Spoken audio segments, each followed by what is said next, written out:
Hola, buenas a todos. En nombre de la Maestría de Ciencias Biomédicas, Mención Bioquímica y Biología Molecular del Instituto de Investigación Biomédica Dr. Francisco J. Triana Alonso, Facultad de Ciencias de la Salud de la Universidad de Carabobo, sean bienvenidos a la clase de Regulación del Ciclo Celular. Mi nombre es José Gregorio López Áñez y bueno, comenzamos.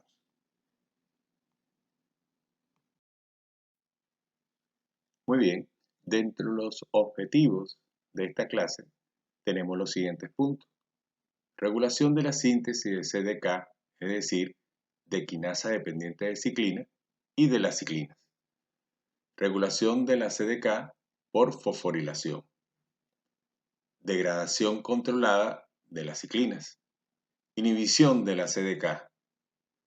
Regulación por la CDK fosforilando proteínas importantes. Puntos de controles en el ciclo celular. Y por último, unas consideraciones finales.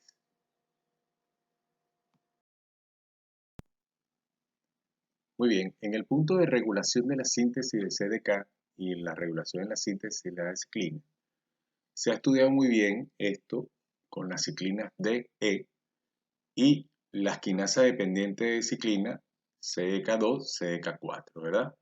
En las cuales se puede ver en el gráfico que unos factores de crecimiento y citoquina a través de receptores de membrana, es decir, hay un estímulo extracelular, ¿verdad?, de crecimiento por factores de crecimiento de citoquina, se unen a los receptores de crecimiento que están en el exterior de la membrana celular, pasan la información transmembrana y después en el segmento interno de los receptores de crecimiento, ¿verdad? Hay una estimulación en la cascada de la MAP quinasa.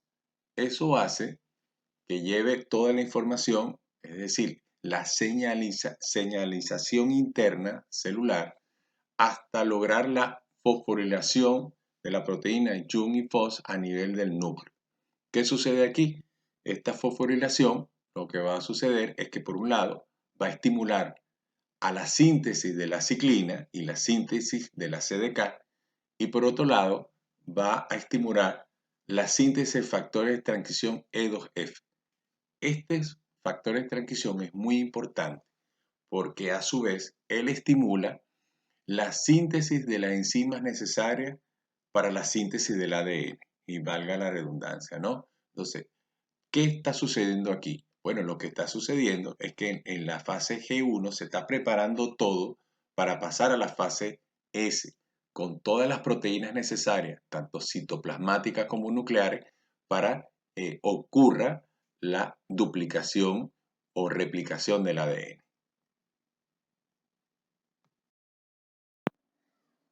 Muy bien, en esta imagen, en esta lámina, vamos a hablar la regulación de la CDK por fosforilación. En la primera imagen es la imagen de la izquierda, podemos ver el heterodímero conformado por la subunidad ciclina en la parte superior y la subunidad quinasa dependiente de ciclina o CDK en la parte inferior. Aquí está en la forma inactiva. Quiere decir que el residuo de tirosina 15 se cuenta fosforilado y el residuo de treonina 160 en el bucle T se encuentra desfosforilado. De esa manera no se expone el sitio activo y la ciclina y el complejo ciclina-quinasa se mantiene inactivo. En la imagen del centro podemos ver cómo está activa ya la molécula, y eso significa que el residuo de tirosina 15 de la CDK se desfosforila producto de una fosfatasa que se llama PTPasa, actúa sobre ese residuo de tirosina 15, lo desfosforila, elimina un grupo fosfato.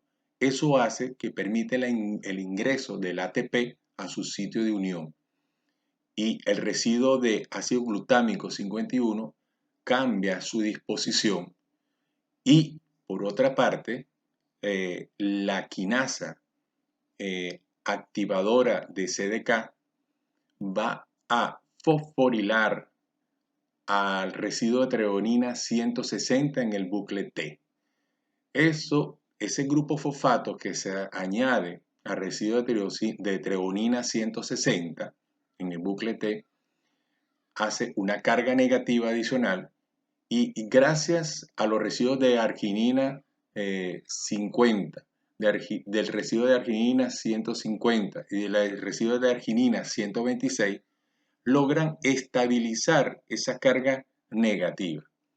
Hace un cambio conformacional en la molécula, es decir, todo el heterodímero, y se expone el bucle T, específicamente el sitio activo donde está la treonina 160, activando la molécula.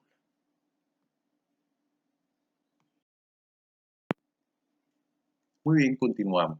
Aquí en esta lámina vamos a hablar un poco de la regulación de la CDK por fosforilación, pero vamos a lograr revisar todos los aspectos antes señalados y antes comentados. Por ejemplo, en nivel 1, donde no hay ciclina y no hay CDK, y en nivel 2, donde no hay ciclina, es decir, no hay ni CDK ni hay ciclina. Ya comentamos que entonces la síntesis de esta se promueve a través de factores de crecimiento y citoquina que actúa a nivel de la membrana celular a través de receptores y a través de transmembrana, activa el sistema de maquinasa, llega al núcleo, ¿verdad? Donde fosforila a las proteínas YUM y FOS y promueve la síntesis de ciclina y CDK. Eso ya lo habíamos comentado.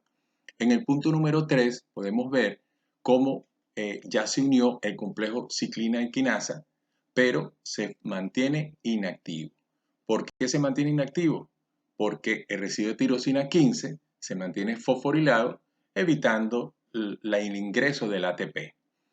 En el punto número 4 del mismo ciclo, ya un poco arriba y a la derecha, ¿verdad?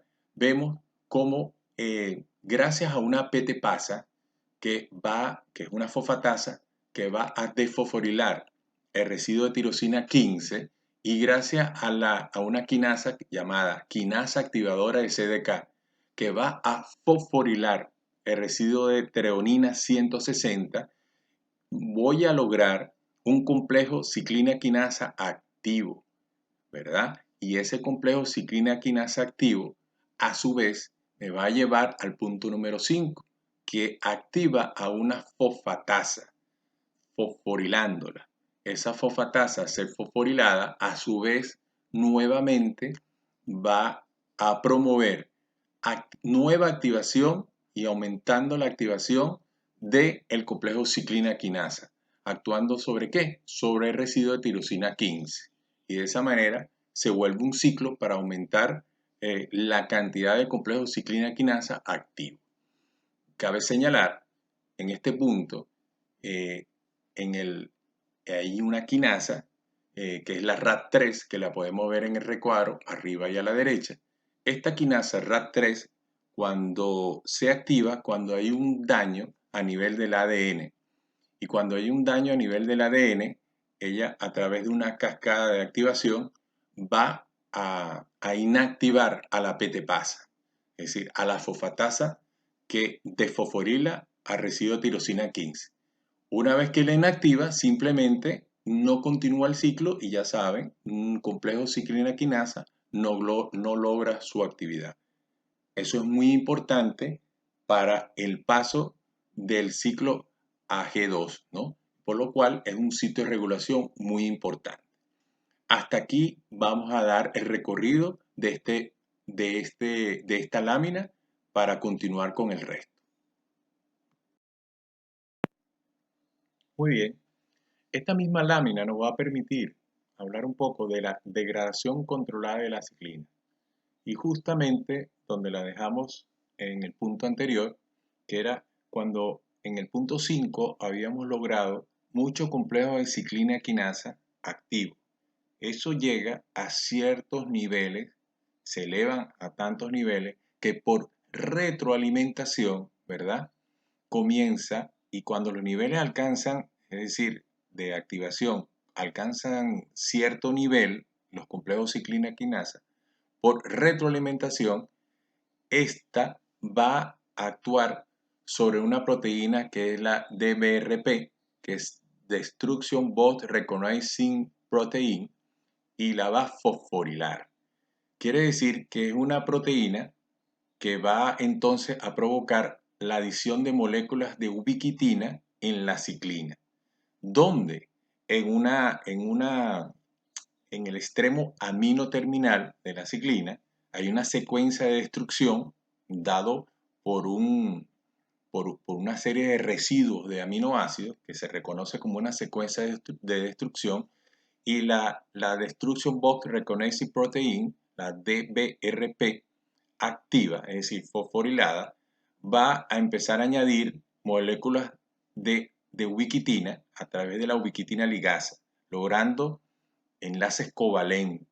Eso lo va a llevar, ¿verdad? Ese es el punto 7, y eso lo va a llevar al punto 8, que una vez que añade cierto número de moléculas de ubiquitina, la ciclina es degradada por el sistema de proteosomas, ¿no? Un sistema proteolítico de recambio y regeneración de aminoácidos para el organismo, ¿no? Un sistema donde degrada la proteína y nuevamente entra ese pool de aminoácidos al organismo, pues al uso cotidiano de las necesidades del organismo.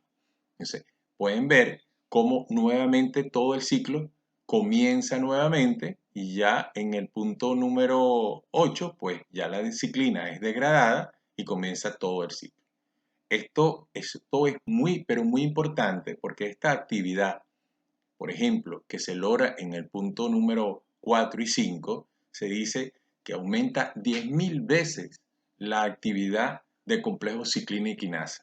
Y esta degradación es por consecuencia de la unión, incluso de la unión de la ciclina y quinasa con todo el ciclo mencionado, bueno, igualmente disminuye casi a cero la actividad del complejo ciclina-quinasa. Los aspectos relacionados con la inhibición o inhibidores de la CDK, tenemos que nombrar principalmente al P53. La activación del factor de transcripción P53 se logra por la fosforilación de esta proteína. Y esta fosforilación, vamos a verlo un poco más adelante, se va a dar sobre el P53 por un daño a nivel del ADN. Una vez que se tiene activo el factor de transcripción P53 fosforilado, va a actuar es un factor de transcripción que promueve la síntesis de la proteína P21. Y la proteína P21 es realmente el inhibidor. ¿Del qué? Del complejo ciclina-quinasa. En el recuadro de la derecha se puede ver en la parte superior, el recuadro superior, cómo la molécula está activa. CDK2 y ciclina E, complejo ciclina-quinasa activo. Y después vemos cómo el aumento de la síntesis de la proteína P21 hace que la unión de esta P21, de esta proteína, inactive al complejo ciclina-quinasa. Esto representa un punto muy importante y ya se utiliza en clínica estos aspectos, por ejemplo, porque el palmociclib, ribociclib y abemaciclib son medicamentos que son anticuerpos monoclonales que son inhibidores de CDK4 y CDK6.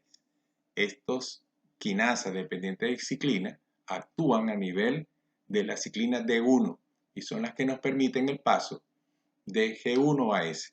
Pues ya la FDA autorizó, ¿verdad?, el uso desde el 2015, y estos son medicamentos utilizados para tratar el cáncer de mama, ¿no? Entonces son inhibidores de CDK4 y CDK6. Son ejemplos prácticos de inhibidores farmacológicos, de inhibidores naturales como el P21, que ya existen para controlar y regular el ciclo celular. Muy bien, esta lámina es para hablar entonces un poco de la regulación por la CDK fosforilando proteínas importantes, ¿no? Es ahora el complejo ciclina-quinasa quien va a fosforilar a proteínas importantes. En este caso, en el recuadro podemos ver a la izquierda un aspecto muy importante. Por ejemplo, cuando hay una ruptura de la doble cadena del ADN o una lesión a nivel de la cadena del ADN, se acumula una proteína que es la mRN. esa proteína va a actuar y va a activar a unas quinasas que se llaman ATM y ATR. Estas quinasas van a actuar sobre el factor de transcripción P53, lo fosforila y lo activa. Y hemos hablado en la lámina anterior que esta activación produce un aumento en la síntesis de la proteína P21, siendo esta, la proteína P21, un inhibidor. En este caso, se une al complejo CDK2 ciclina E y lo inactiva, ¿sí? Este es el rol que cumple por el lado, por inactivando, pues, si hay una lesión del ADN. En este momento, dejémoslo en este sentido y trasladémonos a la parte derecha del recuadro. Si el DNA o ADN está intacto, entonces la molécula de ciclina quinasa, en este caso CDK2 ciclina E, está activa. Y gracias a una fosfatasa, que es la CDC25C, mantiene la desfosforilación del residuo de tirosina 15, ¿no? Y si está presente, mantiene activa a este complejo ciclina quinasa. ¿Qué pasa si está activo? Bueno, este complejo ciclina quinasa activo va a actuar sobre una proteína muy importante que es reguladora del ciclo celular, que es la proteína de retinoblastoma. Esta proteína de retinoblastoma actúa en muchos procesos moleculares, regulando muchos procesos vitales en el organismo. Específicamente, esto es una gran familia de la proteína de retinoblastoma y específicamente se describe que es la proteína de retinoblastoma 1, en la cual el complejo ciclina quinasa va a actuar sobre esto. Una vez que la fosforila, ¿verdad?, va a activar el factor de transcripción E2F. Y si lo activa, ya sabemos que es un factor de transcripción que actúa a nivel nuclear y promueve la síntesis de la enzima para la síntesis o replicación del ADN. Es decir, va a favorecer el paso de G1 a S. Por el contrario, ¿verdad? Si el complejo ciclina quinasa CDK2 ciclina E no está activo, ¿qué sucede? La proteína no va a fosforilar a la proteína de retinoblastoma y esta no fosforilada se une al complejo de transcripción E2F y lo inactiva, inactivando de esa manera la síntesis de las enzimas necesarias para la replicación del ADN. Como ven, un cuadro bien importante, lujos de detalles y detalles que están comprobados la importancia que tiene para el paso de G1 a S. Ok, continuando con la regulación de la CDK fosforilando a proteínas importantes, hay que mencionar la acción que lleva a cabo sobre una proteína que se llama lámina, que está a nivel de la envoltura nuclear. Pues, como le mencioné, la estructura de la envoltura nuclear tiene una proteína llamada lámina y la CDK1, es decir, el complejo ciclina B CDK1, va a fosforilar esta proteína lámina. ¿Y qué ocurre? Bueno, ocurre que va a haber una ruptura de la envoltura nuclear antes de la segregación de las cromadas. Se dice que entonces va a promover el paso o no, esta regulación va a promover el paso o no a metafase, anafase. Entonces, el aspecto regulatorio que el mismo complejo actúa, la estamos llevando en este momento a nivel de la mitosis, ¿no? Específicamente en metafase, anafase. Y está regulando una proteína importante a nivel de la envoltura nuclear, que es la proteína lámina.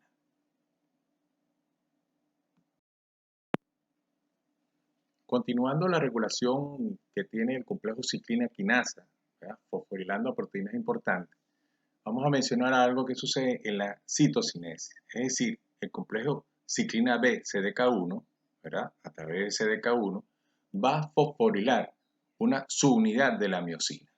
Recuerden que hay unos filamentos de actina y miosina a nivel de la membrana celular, ¿verdad? La fosforilación de esta subunidad de miosina produce una disociación de la miosina de los filamentos de actina.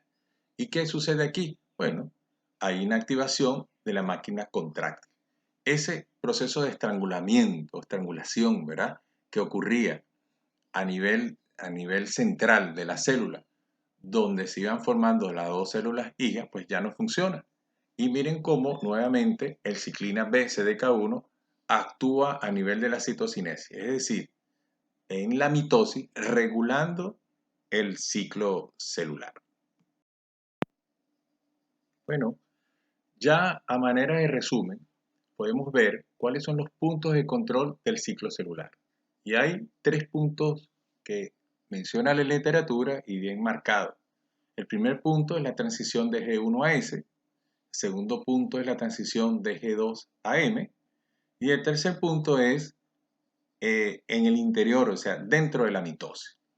En ese sentido, la transición de G1 a S, recordando que las ciclinas D1 unidas a CDK4, CDK6 son nuevos hallazgos donde son muy importantes y prácticamente es una ciclina que cumple un rol tan esencial que es específica de ese ciclo y le dan una importancia real pues, al paso del ciclo. Además interviene la ciclina E, la ciclina A con CDK2. Ya hemos hablado de la proteína retinoblastoma, el factor de transición E2F, las proteínas mRN, las quinasas ATM, ATR, P, que actúan sobre P53, la proteína P21.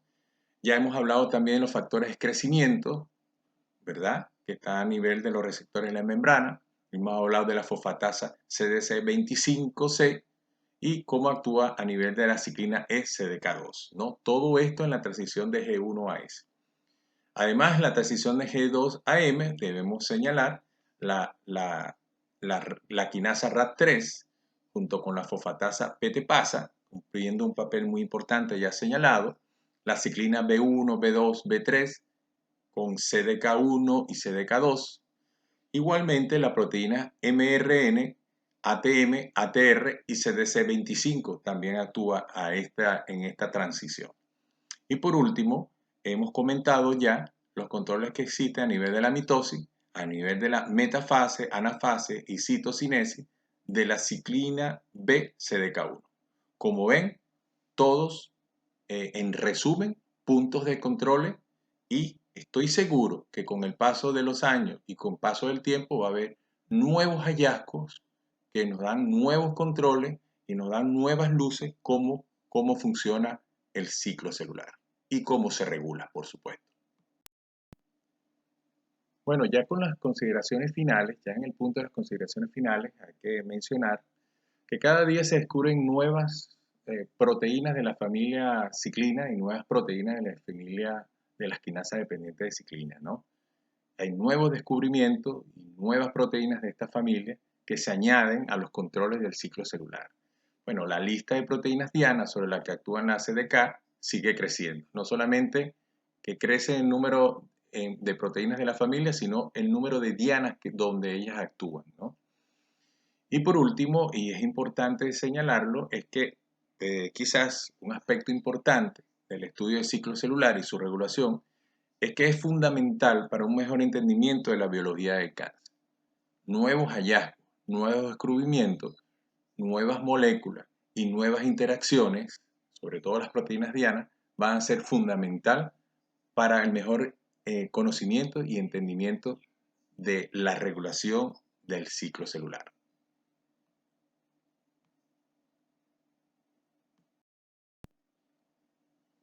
Bueno, pues nada, muchas gracias por su atención. Un fuerte abrazo a todos. Cuídense mucho. Hasta pronto. Chao.